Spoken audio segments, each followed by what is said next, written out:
Picture this. It's a typical day in the bustling city of Guayaquil, Ecuador. Suddenly, the peace is shattered as a shocking event unfolds live on a public television channel. Masked men, armed with guns and explosives, barge onto the set during a live broadcast.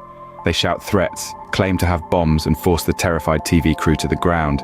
Thankfully, no lives are lost, and all the intruders are later arrested and charged with terrorism. The identity of these attackers remains unconfirmed, but they are believed to be members of two notorious gangs, Los Tiburones and Los Lobos. This attack is just one incident in a series of violent episodes that have recently plagued Ecuador, including the escapes of two powerful drug gang leaders from prison. In response to the escalating violence, President Daniel Noboa declares a national state of emergency and designates 20 drug trafficking gangs as terrorist groups. The government aims to neutralize these groups within the bounds of international humanitarian law. The 13 individuals arrested during the TV studio incident face charges of terrorism, a crime that carries a penalty of up to 13 years in prison. Ecuador has become a key transit point for drug trafficking, leading to increased violence as gangs vie for control of ports and smuggling routes. The Los Cartels gang, with ties to Mexico's Sinaloa cartel, is largely responsible for the surge in violence.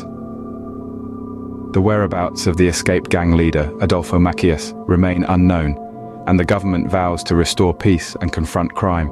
But this is not an isolated incident. Just a few months prior, two bodies were found hanging from a bridge in a neighborhood outside Guayaquil, a gruesome reminder of the escalating drug war and violence in the country. This brutal tactic, reminiscent of Mexico's drug war, is intended to intimidate rivals and assert dominance. Ecuador's struggle with gang violence and drug trafficking is not new, but recent events have brought it into sharp focus.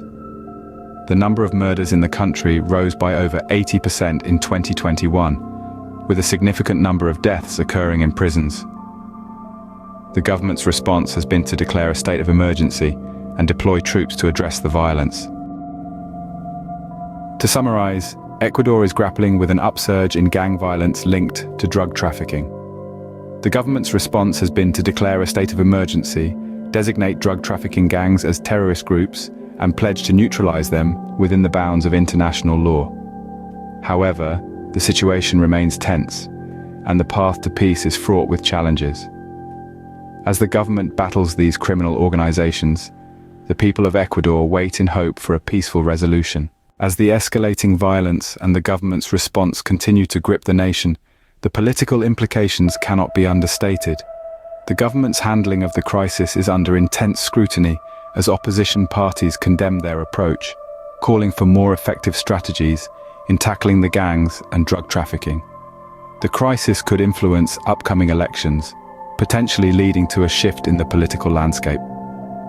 As the crisis unfolds, the political landscape of Ecuador hangs in the balance, with the nation's future at stake.